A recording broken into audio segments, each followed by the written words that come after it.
নমস্কার বন্ধুরা, জয় মা কালী বেঙ্গলি চ্যানেলে আপনাদেরকে আমি স্বাগত জানাচ্ছি। আজকের আলোচনার বিষয় বশীকরণ, সুপারি মন্ত্র এবং তার প্রয়োগ সম্পর্কে। তাই ভিডিওটি প্রথম থেকে শেষ পর্যন্ত অবশ্যই দেখবেন। আজকের ভিডিওটির মূল উদ্দেশ্য হলো স্ত্রীলোককে বশীভূত করার সুপারি মন্ত্র এবং তার প্রয়োগ সম্পর্কে। সে স্ত্রীলোক আপনার হতে পারে আপনার বিবাহিতা স্ত্রী, আপনার ওয়াইফ বা যে কোনো বিবাহিতা মহিলা। আপনি কিন্তু সেই সুপারি মন্ত্রের প্রয়োগের মাধ্যমে সেই স্ত্রীলোককে বশীভূত করতে পারবেন। যে কোনো ধর্মের পুরুষ মানুষ হলেই আপনি এই ভিডিওটা দেখবেন, কেননা হিন্দু মুসলিম যে কোনো ধর্মের মানুষরাই করতে পারে। তাই আপনি একজন পুরুষ মানুষ হলেই কিন্তু এই ভিডিওটা দেখতে পারেন। তো প্রথমেই বলে রাখি যে আজকের ভিডিওটি আধ্যাত্মিক বিষয়ের উপর ভিত্তি করে প্রস্তুত করা এবং লোকবিশ্বাস অনুযায়ী এবং প্রাচীন তন্ত্রশাস্ত্র থেকে সংগৃহীত করা, বৈজ্ঞানিকভাবে প্রমাণিত নয়। কেননা বিজ্ঞানে যারা বিশ্বাস করেন তারা ভিডিওটা দেখবেন না, যারা আধ্যাত্মিক বিষয়ে বিশ্বাসী তারাই কিন্তু ভিডিওটি দেখবেন। তো চলুন শুরু করছি ভিডিও। আপনাদের স্ক্রিনে মন্ত্রটি যাচ্ছে, দেখুন।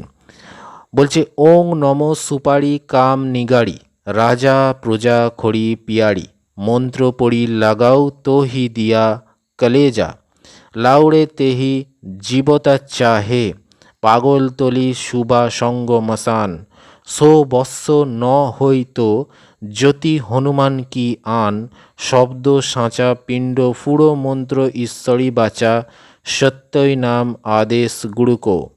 দেখুন, এখানে বলছে তেহি ও তেহি স্থলে স্ত্রীলোকের নাম বলতে হবে। মন্ত্রে দেখবেন যেখানে তেহি লেখা থাকবে ওই তেহি আপনি কিন্তু বলবেন না, ওই তেহি জায়গাতে সেই স্ত্রীলোকের নামটি বলবেন যাকে বশীকরণটা করতে চাইবেন।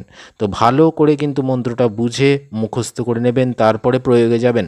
তো প্রয়োগ কি বলছে, সূর্যগ্রহণ অথবা চন্দ্রগ্রহণ কালে, মানে যখন সূর্যগ্রহণ বা চন্দ্রগ্রহণ চলবে তখন 7টি সুপারি আনতে হবে আপনাকে। 7টি সুপারি এনে স্নান করে শুদ্ধ বস্ত্র পরে একটা শুদ্ধ আসনে বসবেন। হাতে 7টা সুপারি নেবেন, গোটা সুপারি গোল গোল। 7টা সুপারি নিয়ে 1008 বার মন্ত্রটা বলবেন ওই সুপারির উপরে। 1008 বার মন্ত্রটা বলতে হবে হাতে 7টা সুপারি নিয়ে। এইভাবে পাঠ করে অভিমন্ত্রিত করে নিন। তারপর আপনি যে স্ত্রীলোকটিকে এই সুপারি খাইয়ে দেবেন সেই স্ত্রীলোক সাধকের বশীভূত হয়ে প্রাণের প্রিয়া হয়ে উঠবে। তাহলে কি বলছে, ওই সুপারি আপনাকে খাওয়াতে হবে। আপনি পানের মাধ্যমে খাওয়াতে পারেন, পান সুপারির মাধ্যমে আপনি কিন্তু এইভাবে খাইয়ে দিতে পারেন, তাহলেই কিন্তু বশীভূত হবে, এমনটি কিন্তু তন্ত্রশাস্ত্রে বলা রয়েছে।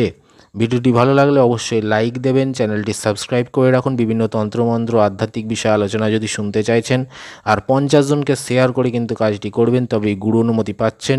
এই চ্যানেলে বহু ভিডিও রয়েছে, ততক্ষণ দেখতে থাকুন। ধন্যবাদ।